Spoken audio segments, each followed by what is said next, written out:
They tried to publicly guilt me into skipping my brother's wedding. So I walked in with his ex-fiancée. Hi, I'm Mason, 29. And let's just say my RSVP said no for a reason. Because when your entire family is pretending your brother didn't sleep with your girlfriend and then has the audacity to send a group text saying, "Let's keep this wedding drama free, you stay quiet and plan your entrance." Let's rewind 5 months. My older brother Blake was getting married to Ivy, a woman so beautiful, warm, and genuinely kind, she could have been cast as a Disney princess. She and I got along shockingly well. Like, movie night texting level? Well, not in a weird way, just mutual respect and real friendship. She was good for Blake, or at least, she used to be. Then came New Year's Eve. I just gotten back from a brutal work trip. 12 hours of layovers, freezing cold, and a suitcase that never made it. All I wanted was sleep. Instead, I walked into my own apartment and heard my girlfriend laughing in the bedroom.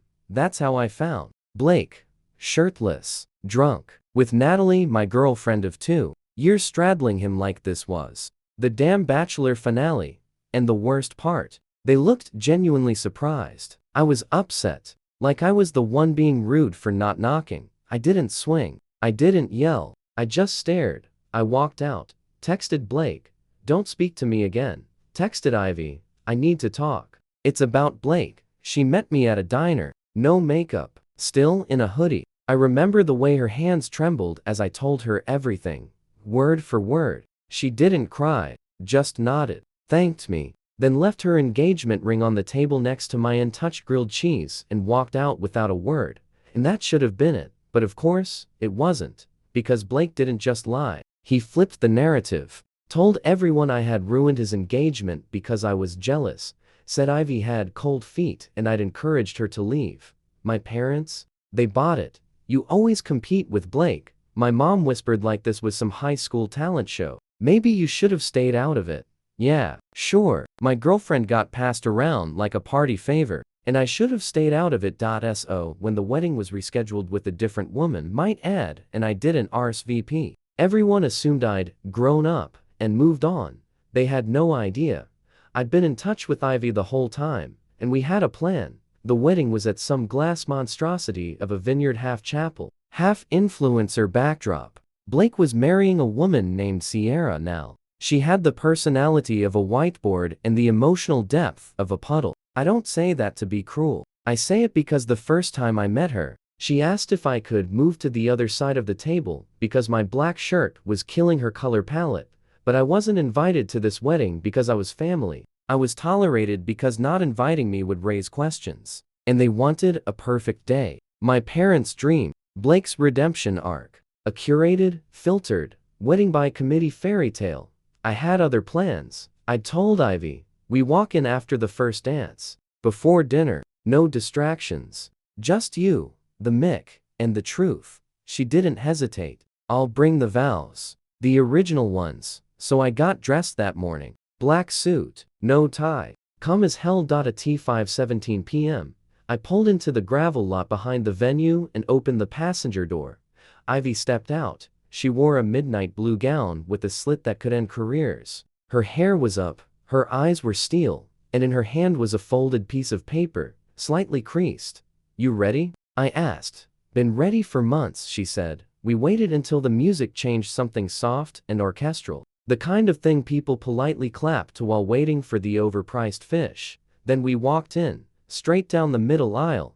All heads turned. Forks dropped. Somewhere, a distant and gasped. Blake saw us, and for a split second, his whole face fell apart. He looked like he'd seen a ghost wearing stilettos. My mom stood up. "Mason, what are you doing?" Ivy didn't stop walking. She reached the front, turned to the room, and said, voice steady, "Hi, I'm Ivy. Some of you remember me. Some of you probably don't. I was supposed to be standing here last summer. I never got to say my vows. So, if you don't mind just a minute."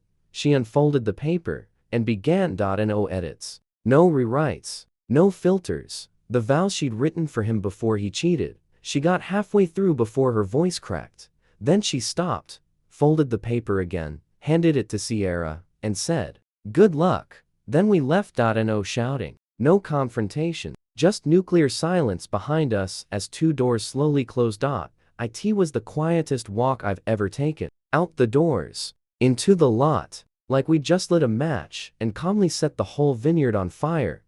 The moment the doors clicked shut behind us, we heard it shuffling, gasps, a single dropped wine glass. Then came the yell. Mason. Blake's voice bellowed behind the thick wood. We didn't turn back. Ivy exhaled like she'd been holding her breath for 6 months. That felt better than therapy, she muttered, and I swear, she almost laughed. We got in my car and drove. No destination, just away. My phone exploded in my pocket. 15 missed calls, 27 texts, mostly from my mom, a few from Blake, one from Sierra. In all caps, "You are sick." Ivy glanced over at me, reading one of the texts lighting up my dashboard. "You're not going to answer?" she asked. "Nope," I said. They had their chance. We pulled into a gas station somewhere an hour out. She changed out of her gown in the tiny bathroom and came out wearing jeans and a hoodie like Cinderella after midnight. She looked free. "You hungry?" I asked. "Starving. Think we just ruined a $300 dinner." I wasn't invited to. We ended up at a diner with sticky menus and bottomless coffee. The kind of place where no one asked questions and the waitress called you hon. We sat there for 2 hours, eating pancakes at PM and laughing like middle schoolers hiding in a fort. Ivy told me how Blake had ghosted her the week after she left the ring on the diner table. No calls, no closure, just silence, as if she was the problem. He blocked her on everything. My parents never once checked on her. Instead, they invited Blake and Sierra over for rehearsal dinner planning the same week. Ivy only found out through a friend. I was disposable, she said, stirring her coffee. I kept thinking, was I that easy to replace? I looked at her. "You weren't. He just didn't deserve you." She looked up. "Neither did you." I paused. Fair. It stung. Not because it wasn't true, but because she said it so gently. "I kept wondering why you didn't fight harder," she added. "Back then, I thought I'd already lost everything," I said. "You, my girlfriend, my family. I didn't know what was left to fight for." She nodded slowly. "And now?" "Now?" I smiled. "I just helped you ruin a wedding." She laughed. Loud, honest, head thrown back kind of laugh. Outside, it started to rain. Inside, for the first time in a year, things felt clean. When I finally checked my phone again, it had 78 notifications. I scrolled through them at the diner booth, sipping lukewarm coffee like I had all the time in the world. "Blake, you just humiliated me in front of everyone. You think that was funny? This isn't over. You're dead to me, Mom. How could you do this to your brother on his wedding day? You've embarrassed our family. Call me now." Sierra's message, though, was the one that stayed with me, not because of the caps lock, but because it ended with, "You think you're some kind of hero? You just handed a microphone to his ex." On my day, Ivy read over my shoulder and snorted. "She really said my day?" "She did," I nodded. Like she didn't know she was marrying the human version of a privacy policy sketchy and full of loopholes. We stayed at that diner past midnight. When we finally got back on the road, I offered to drive her home. She hesitated. "Actually," she said, "can we stop somewhere first?" An hour later, we were parked in front of her old apartment, the one she shared with Blake, before everything. The blinds were drawn, the windows dark. "He kept all my stuff," she said. "Never gave back a single thing. Photos, journals, some jewelry. He told me to send a list, and then blocked me." Ivy sat still for a moment, then unbuckled her seatbelt. "I'll be back in 5 minutes. I was about to ask what she was doing when she pulled her hoodie over her head, slid out of the car, and disappeared around the side of the building. 7 minutes later, she came back holding a small cardboard box. "I knocked," she said casually, settling back into the passenger seat. Nobody answered, but the balcony door was unlocked. I raised an eyebrow. "You broke into your old apartment?" "I reclaimed personal property," she corrected, popping the trunk and tossing the box in. "Justice doesn't wait for permission." We both cracked up like idiots. Then I drove her home. Her new home. An apartment she paid for, furnished herself, and hadn't invited a single cheating sociopath into. As she was getting out, she turned back to me. "Thanks, Mason. Not just for today. For telling me the truth back then, even when no one else would. I only regret not saying it louder." She looked at me, really looked, and said something I didn't expect. Maybe this wasn't revenge. Maybe it was closure. For both of us. Then she walked inside. And for the first time since that awful New Year's Eve, I didn't feel like a walking punchline in someone else's drama. I felt like me again. The fallout hit the next morning like a second wedding, except this time, the guest list was mostly rage texts and voicemails. My mom left me 4 messages before breakfast, each one angrier than the last. The final one ended with, "You've always been jealous of Blake. You just can't stand to see him happy." Happy? He cheated on his fiancée with my girlfriend, then lied about it, then smeared me to save face. But sure, let's call that happiness. I didn't respond. Dad called too, which was rare. He's a quiet man who usually avoids taking sides. But this time, he surprised me. His voice was calm. "Mason, your mother's upset. Blake's humiliated. And truthfully, Sierra's family might sue someone." I laughed. "Sue who? Ivy? Me? For reading Vows?" Dad sighed. "Look, you're not wrong for what you did. But maybe the way you did it could have been quieter." "Quieter?" I said. "Like how Blake quietly lied. Or how everyone quietly ignored the truth so they could play dress up and call it a second chance." He didn't have an answer. Before he hung up, though, he said something that stuck with me. "Ivy didn't deserve what happened. But neither did you. Maybe we all should have listened sooner. Maybe." But sooner was gone now. At work that Monday, I was a ghost. I walked into meetings and people looked at me like I just walked off a reality show. Turns out Sierra had already taken to Instagram that weekend. Sometimes people show up just to destroy what they couldn't have. Sad. Captioned over a filtered black and white photo of her and Blake holding hands, facing the sunset. Comments were a war zone. Some of her friends chimed in with heart emojis and "You're so strong, babe." But Ivy's friends had already clocked in. "Girl, he cheated." That's the post. Imagine marrying a man who did that and still thinking you're the victim. I didn't comment. Ivy didn't either. We didn't need to. She texted me that night, "I feel weirdly peaceful. Like I let go of something I didn't know I was still carrying." Replied, "You set it down." Loudly, in front of 150 people. He sent back the crying laugh emoji and then, "We should get pancakes again soon. But this time, with syrup and without trauma." Deal. Outside, it was raining again. Inside, I realized I hadn't just burned a bridge, I'd watched it collapse. And I felt nothing. Not guilt. Not regret. Not even relief. Just space. And maybe that was the point. By Friday, it was clear. Blake was on a full-blown PR tour. He changed his profile picture to a somber black and white headshot like he was running for mayor of emotional damage. Then came his first post since the wedding. "Betrayal doesn't always come from enemies." No caption. Just vibes. His new wife, Sierra, followed up with her own. "When you try to rebuild, some people only show up to tear you down." The comments section was split. Half family. Friends saying things like, "Praying for healing," and "You two are so strong." The other half? Reddit-fueled chaos. One person commented, "Strong enough to cheat, lie, and get your ex's vows read at your own wedding?" Iconic. Blake turned off the comments by lunchtime. Meanwhile, I was quietly becoming a legend in my office. A coworker I barely knew from accounting passed me in the hallway and said, "You're the guy from the wedding, right?" I nodded slowly. She just whispered, "Respect," and kept walking. But honestly, the attention was starting to wear thin. This wasn't supposed to be a show. It wasn't for clout. It was about clearing the damn air. Giving Ivy her voice back. Giving me some truth. Still, people wanted a villain. And a hero. And a full season recap. My mom even tried reaching out again.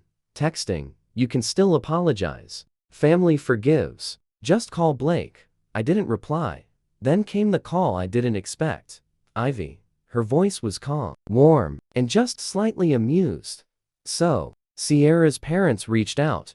I blinked. "What?" Apparently, they didn't know the full story. They just thought I'd changed my mind. So they invited me to brunch. Wait, they what? I guess seeing me show up with you and then hearing my vows changed the narrative. I was stunned. "Did you go?" "I did. Today." They apologized. Like, genuinely. Said they didn't realize Blake had cheated. That he told them we broke up because I had commitment issues.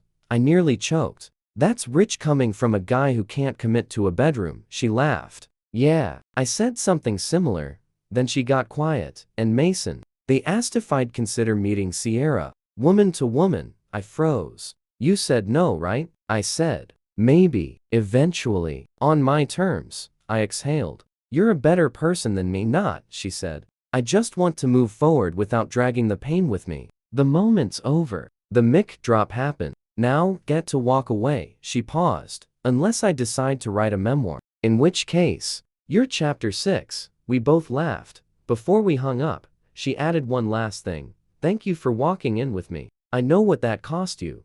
It didn't cost me anything I wanted to keep, I said honestly. Because the truth is, if you have to blow up a wedding to finally be heard, maybe the problem wasn't you being too loud. Maybe it was everyone else refusing to listen. The next week, I saw Blake for the first time since the wedding, not on purpose. I was at a local coffee shop, halfway through my third attempt at starting a short story I'd been writing for 6 months. I looked up, and there he was standing in line, still wearing his signature black jacket, like it was a personality trait. He spotted me before I could look away.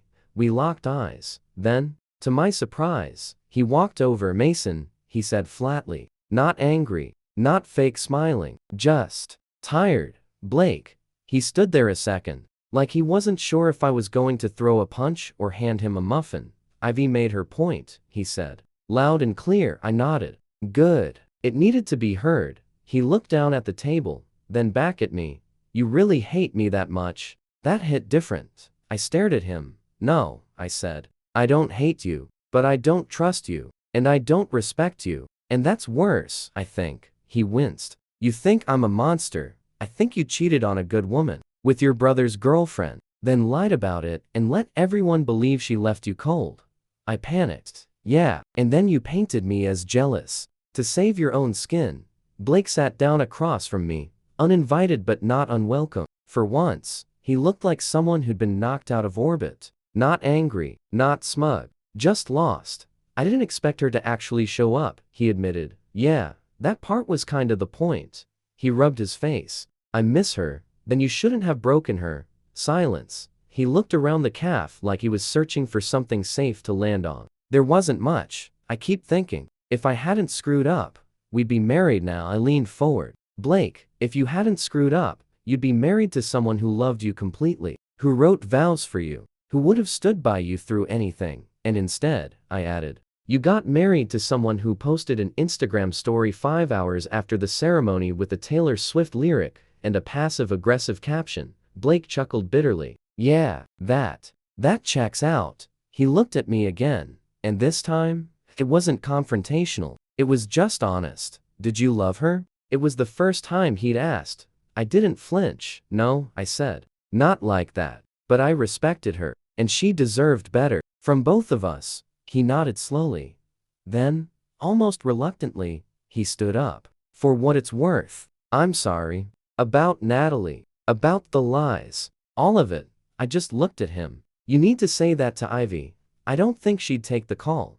Then write her a letter. It's overdue. He hesitated. And us? I shook my head gently. You don't get to fix us first. Start with yourself.